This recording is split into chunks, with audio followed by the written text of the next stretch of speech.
I was told Thanksgiving was just family this year. Then I saw photos of everyone, even the neighbors. I stayed silent until Dad texted, "Still covering the $2,900 mortgage, right?" I replied, "Absolutely," then canceled his card. The panic started at 7:43 a.m. "So, this year I guess we won't need you for Thanksgiving. We're just keeping it small," Dad said as casually as if he was giving me the weather update. "Oh, okay," I replied, even though it felt like swallowing rocks. "Yeah, just immediate family, you know," he kept going. "But remember, the $2,900 mortgage payment is coming up. We really appreciate your help with that." "Of course," I said softly, feeling that familiar cold feeling wash over me. I hung up and stared at my phone. Small family Thanksgiving. But, apparently, I wasn't really family. Just their personal ATM, always ready to help out. They didn't even bother with a fake excuse this time about me being too busy or their place being too full. A few days later, during a work break, I was scrolling through my phone, sipping some terrible coffee when I saw it. A picture of their living room popped up, like a punch in the gut. There was the whole Thanksgiving feast, turkey, mashed potatoes, cranberry sauce, the works. Mom looked happy with a glass of wine. Dad was grinning. My sister Sarah was cozy with her boyfriend. Even the neighbors were there. Everyone was smiling. Everyone but me. It felt like I'd been sucker punched. At first, I thought maybe I was seeing things, but there it was, the caption, "Thankful for family, grateful for everyone who made it." Everyone. I didn't call or text.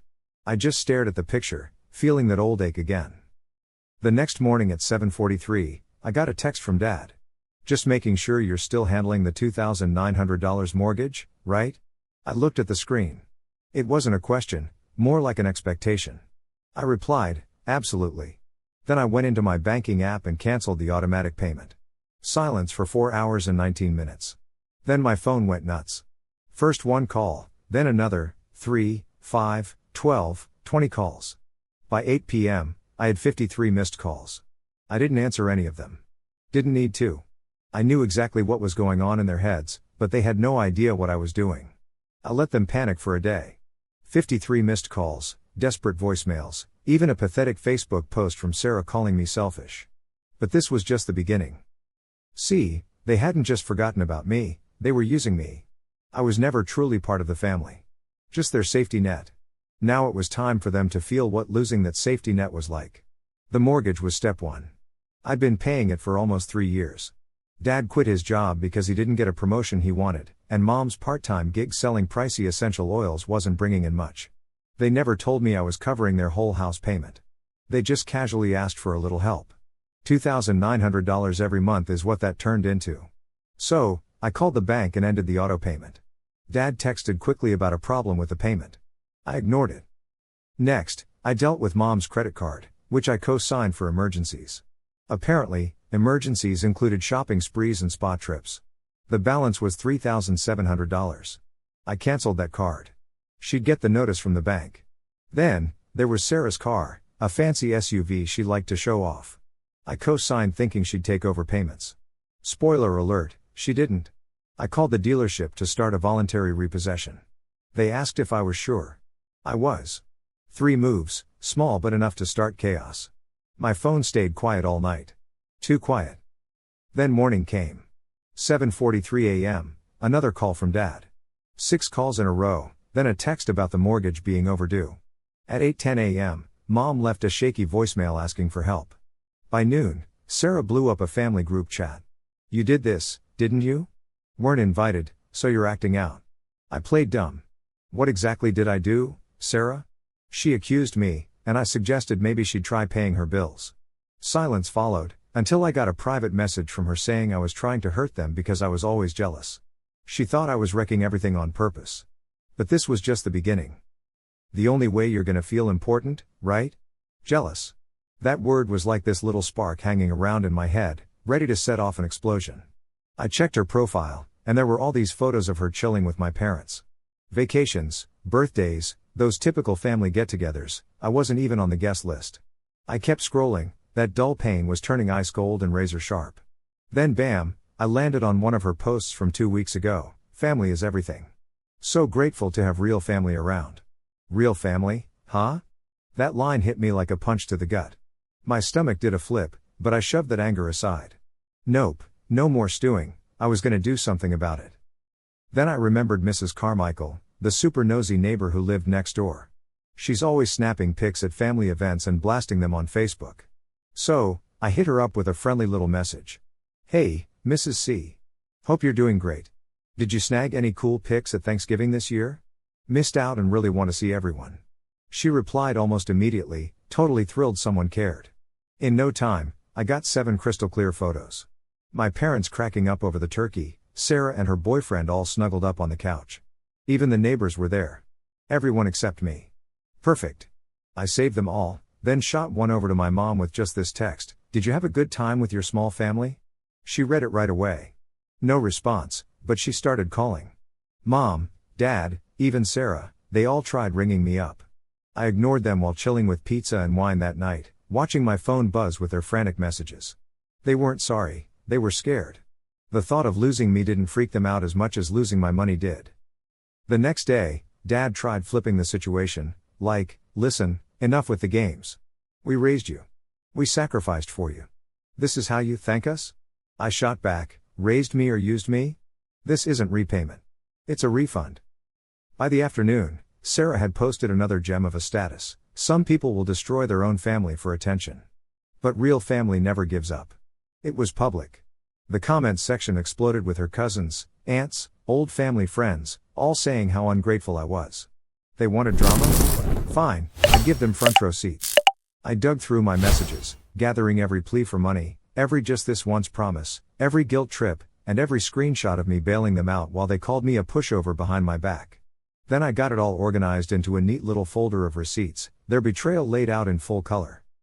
And to drive the point home, I crafted a post on my own profile: "Family isn't about who you're born with, it's who stands by you."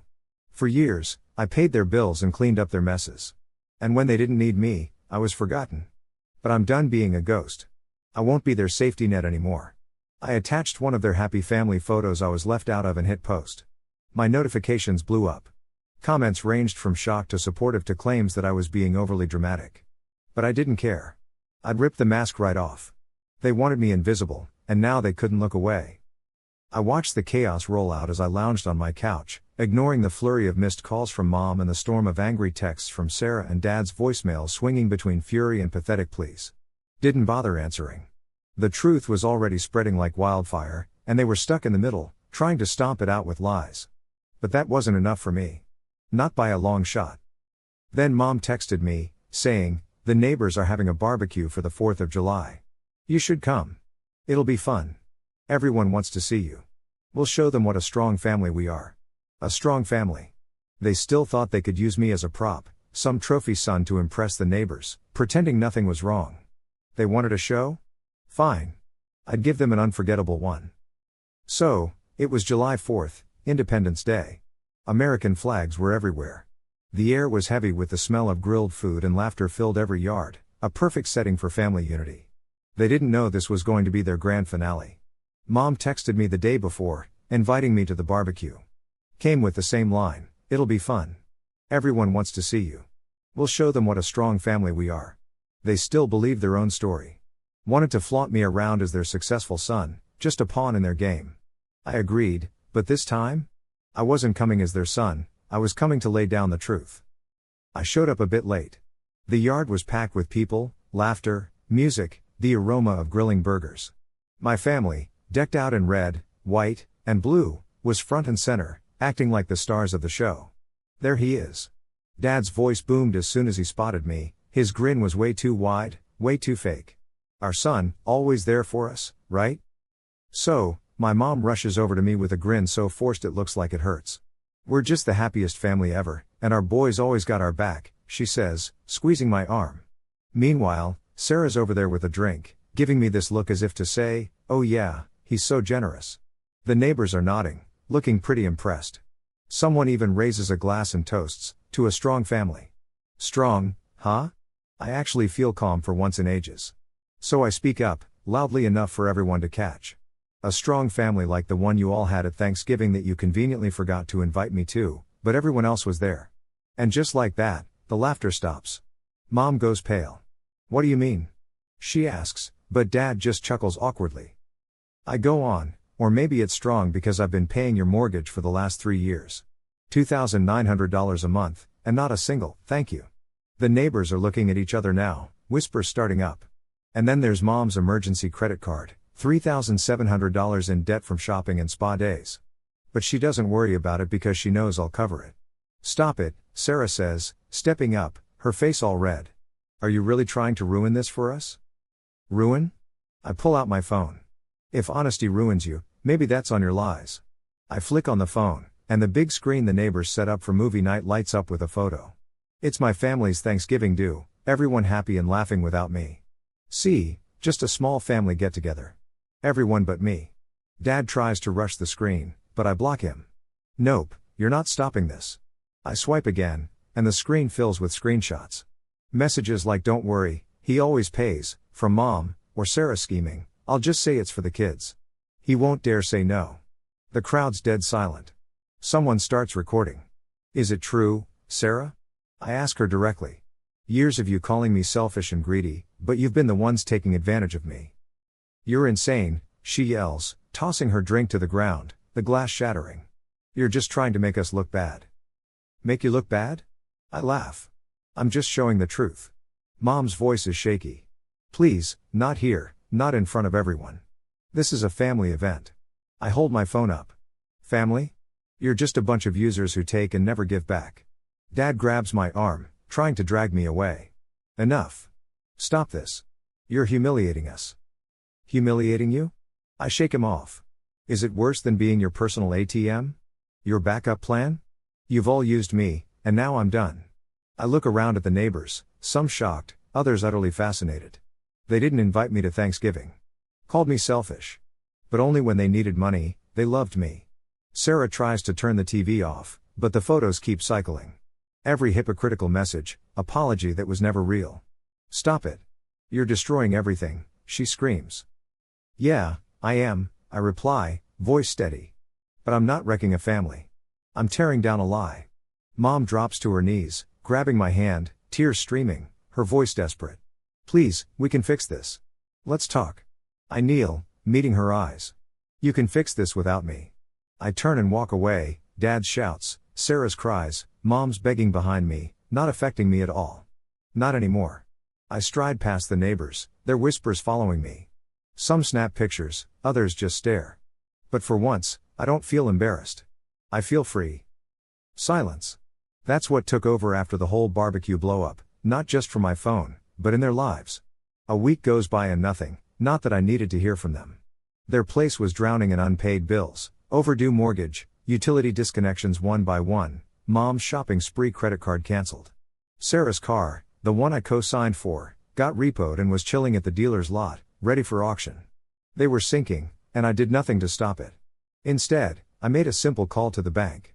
Hey, I'd like to dispute those mortgage payments I made for the last 3 years. I was misled. I thought I was a co-owner, but nope, turns out I'm not. The bank agent pauses. Sir, that's a big claim. We'll need to review the account. Please do, I say. I've got proof, messages from Mom and Dad calling at our house, asking me to cover our mortgage, all lies. 3 days later, the bank calls back. Mr. Carter, after reviewing the case, we see significant misrepresentation. We can offer a partial refund of your payments as a settlement. I grin. How much? $12,400. Perfect. Deposited into my account. One win, but I wasn't stopping there. Next up, I call the credit card company. I need to report fraudulent use. So, let me tell you about this roller coaster I've been on. It all started with this joint account I had. Turns out, the other person decided to go on a little shopping spree without my say-so. Luckily, the bank folks were shockingly nice about it. Just a week later, bam. I get this email saying, hey, those charges you disagreed with? Gone. Oh, and here's $3,700 back in your account. Score, right? Then there was the car situation. I wasn't expecting to see a dime from that, but it turns out, sweet justice was on my side. The dealership called me up, hey, Mr. Carter, your old car got auctioned off. Since you co-signed, here's $4,200 after fees. Another win for the books. All in all, over 30 grand came back my way, money I figured was lost forever. Meanwhile, things weren't looking too good for them. Their home was on the line, utilities like electricity and water shut off. They were basically living like it was the 1800s, rationing food and desperately reaching out to every relative they could think of for anything to stop the sinking ship. But here's where it gets interesting. You know that barbecue video I posted? The one where I laid all their secrets bare? Yeah, it didn't just hang around the neighborhood. It exploded online. Neighbors gossiped, shared it, and even people I didn't know started reaching out, sharing similar horror stories about family betrayals. Turns out I wasn't the only one. But, let's just say, my family wasn't so fortunate. Then came the breaking point.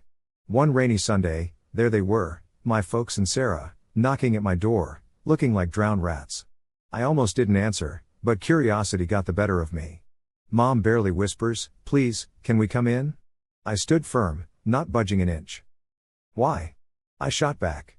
Dad stammered about needing to talk, like the times they'd call me selfish or plunge into my finances behind my back didn't happen. That's when Sarah cracked, tears flowing, apologizing like crazy. But I wasn't buying it. They knew exactly what they were doing. Mom literally falls to her knees, begging. They'd lost it all, the house, the car, even their standing in the neighborhood. And now, they really understood the truth. Dad finally spilled the raw truth, owned up to his mistakes. He figured I'd just always be there to bail them out. But come on, they only ever cared about taking, not about me. I let them know, in no uncertain terms, that those days were over.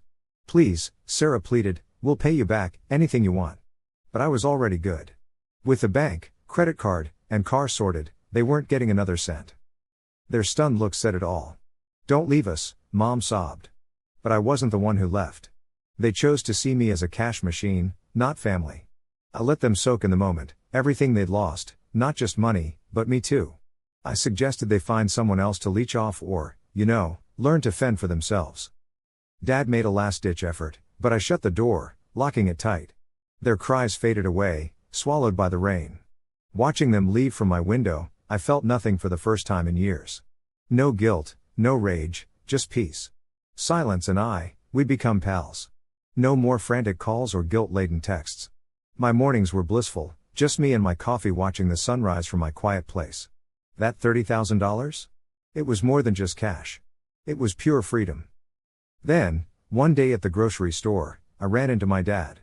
He looked older, worn down, holding a can of soup like it might hold answers. Our eyes met, awkward, right? He shuffled over, confessing, "You probably hate me now, and you should. We used you, thought you'd always be there." I let the silence speak volumes. He went on about how he thought he was teaching me about family, but all he did was take. And now? Now, everything's gone. He asked if I could ever forgive him. I told him straight, I wasn't sure, but I wasn't about to be his victim again. I wrapped up my shopping, headed home, and chilled by the window with my coffee, watching the city lights twinkle. They say family's everything, but you know what? I learned something much more valuable. Respect and trust? They're everything. And freedom? Absolutely priceless.